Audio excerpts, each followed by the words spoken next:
فرمایا کہ کتابوں میں جو افضل ہے اسے قرآن کہتے ہیں، کتابوں میں جو افضل ہے اسے قرآن کہتے ہیں، اس کو جس نے اتارا ہے اسے رحمان کہتے ہیں۔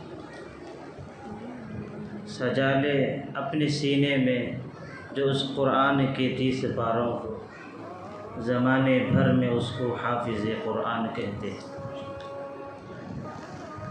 چاہے قریے کا ہی کیوں نہ ہو، دیہات کا کیوں نہ ہو، ان پڑھ کی اولاد کیوں نہ ہو، جب قرآن پڑھ کر سینے سے لگاتی ہے اللہ اسے فرش سے اٹھا کر تخت پر بٹھا دیتے۔ جیسا کہ کسی نے کہا کہ ویران زندگی تھی میں خاک چھانتا تھا، ویران زندگی تھی میں خاک چھانتا تھا، مولا تیرے قرآن نے کہاں سے کہاں پہنچا دیا۔ قرآن بہت بڑی بات ہے، بہت بڑی نعمت ہے۔ ان ھذا القرآن یہدی للتی ہی اقوم، جو قوم اسے سینے سے لگاتی ہے اللہ اس قوم کو بلندیوں پر پہنچا دیتا ہے۔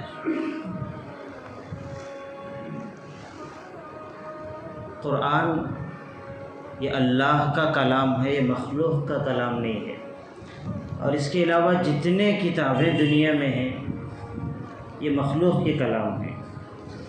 قرآن کو یہ شرف حاصل ہے کہ یہ خالق کا کلام ہے، اسی لیے اسے کلام اللہ کہتے ہیں۔ اللہ سے نکلا ہوا کلام، کلام کہتے ہیں بات کرنے کو، کلام اللہ نے جو بات کی ہے۔ فرمایا کہ اللہ جلال ہے، اللہ جلالی ہے،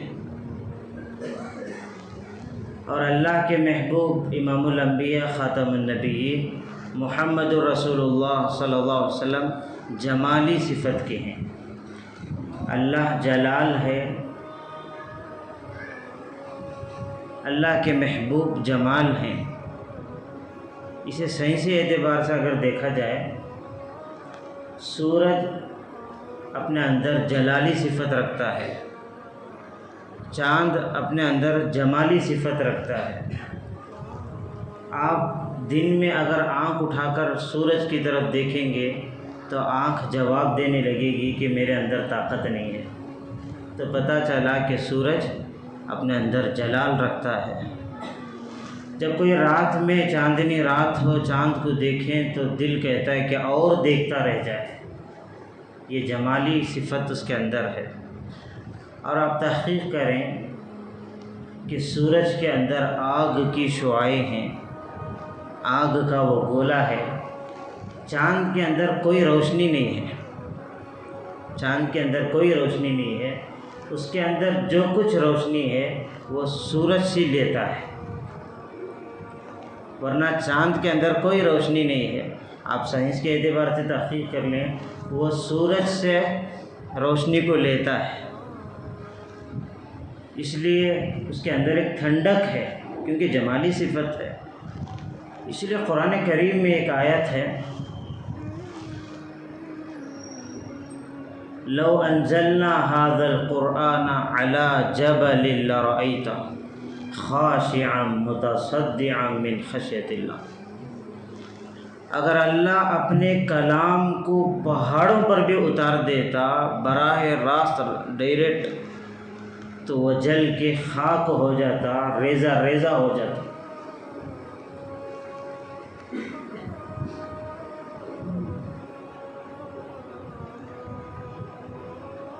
فرمایا کہ کیونکہ اللہ جلال ہے، جلالی کلام ہے، تو اللہ نے اپنے جلالی کمال کو جمالی سینے پر اتارا جو اللہ کے محبوب ہیں۔ جب جمالی سینے سے گزر کر آیا تو اتنا ٹھنڈک میں تبدیل ہو گیا کہ وہ بچہ بھی قرآن کو اپنے سینے میں رکھتا ہے جس کو کتاب اٹھانے کی طاقت نہ ہو۔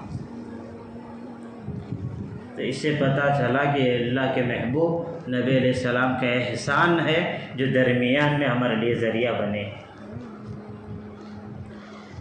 تو بہرحال قرآن کو سیکھنا اور اسے سمجھنا، اس پہ تدبر تفکر کرنا، اس کے مطابق زندگی گزارنا، یہ ہماری ذمہ داری ہے۔ قرآن کو چھوڑ دیں گے تو گمراہ ہو جائیں گے۔ تو بہرحال قرآن کریم کی جو آیت میں نے آپ کے سامنے پڑھی ہے